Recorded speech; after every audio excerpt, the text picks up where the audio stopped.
शेतकरी शेतीमध्ये नवनवीन प्रयोग नेहमीच करत असतात. असाच एक प्रयोग सोलापूर जिल्ह्यातील शेतकऱ्याने केला असून त्याचा हा प्रयोग यशस्वी झाला आहे. शेतकऱ्याने ऊसाच्या शेतात पारंपरिक म्हणून कोथिंबिराची लागवड केली आणि 3च दिवसांमध्ये 40 ते 50 हजार रुपये कोथिंबीर विक्रीतून कमवले आहेत. सध्या कोथिंबिराचे दर हे चांगलेच वधारले आहेत. बाजारामध्ये कोथिंबिराच्या एका पेंडीला 50 ते 60 रुपये मोजावे लागत आहे. सोलापूर जिल्ह्यातील तालुक्यातील मोहोळ हराडवाडी गावामध्ये राहणारे शेतकरी लक्ष्मण दत्तात्रय शेळके यांनी ऊसाच्या शेतात आंतरपीक म्हणून 30 ते 35 किलो धने लावून कोथिंबिराची लागवड केली आहे. हराडवाडी येथे राहणारे शेतकरी लक्ष्मण शेळके हे स्वतः बाजारात जाऊन कोथिंबिराची विक्री करत असून एक पेंडी 50 ते 60 रुपयात विकत आहेत. उन्हाळ्यात अनेक शेतकऱ्यांना कोथिंबिराची लागवड करताना अनेक अडचणी येत असतात. लक्ष्मण यांनी लागवड करताना संभाव्य धोका आढळून पाईपद्वारे या कोथिंबिराला पाण्याचे नियोजन केले.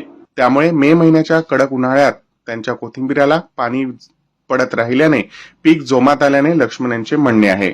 मात्र गेल्या काही दिवसांपासून कोथिंबिराला समाधानकारक दर मिळू लागले आहेत. किरकोळ बाजारात कोथिंबिराच्या एका जुडीला तब्बल 50 ते 60 रुपये मिळत आहे. हाच भाव कोथिंबिराचा कायम राहिला तर या कोथिंबीर विक्रीपासून 1 लाख रुपये पर्यंत उत्पन्न मिळू शकेल असा विश्वास शेतकरी लक्ष्मण शेळके यांनी व्यक्त केला आहे. माझे नाव लक्ष्मण दत्तात्रय शेळके. मी राहायला हराळवाडी, तालुका मोहोळ, जिल्हा सोलापूर. मी उन्हाळ्यात माझ्या शेतीला भरपूर मशागत केलेली आहे. ट्रॅक्टर नांगरलेलं आहे, रोटरलेलं आहे. परत त्याला सरी सोडून मी ऊस लावलेला आहे. 4 फुटी ऊस लावून मी त्यात कोथिंबीरचं आंतरपीक घेतलेलं आहे.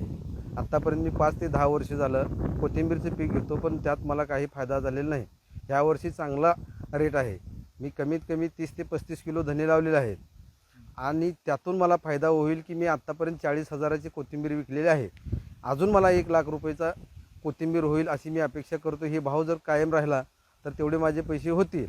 आणि मी शेतकऱ्यांना एवढं सांगू इच्छितो की आंतरपीक घेण्याचा एवढा फायदा आहे की जे आपले खत म्हणा, खुरपण म्हणा किंवा अजून काही व्यतिरिक्त डोस म्हणा, त्याची जास्त फवारणी असेल तर ते सगळे पूर्ण आंतरपिकातून निघते. आणि मला दररोज 3 बायका लागतात. 300 पेंड्या मी दररोज यार्डाला घेऊन जात असतो. लोकनायक न्यूज